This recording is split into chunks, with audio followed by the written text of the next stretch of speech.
to Puducherry SP Robotics community, and this is my Diwali project challenge. The name of the project is Air and Water Purifier. During Diwali times, there are many smokes produced by bursting crackers and by vehicles. So this purifier will purify the smokes and it will turn it into fresh air, and the contaminated water from the wet sponge will go into the water filter and it will get purified.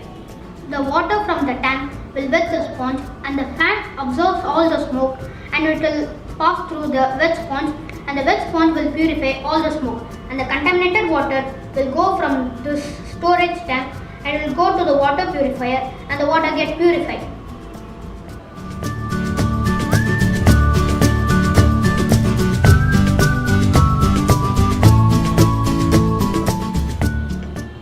Thank you for watching my video. Let us celebrate a smoke-free Diwali.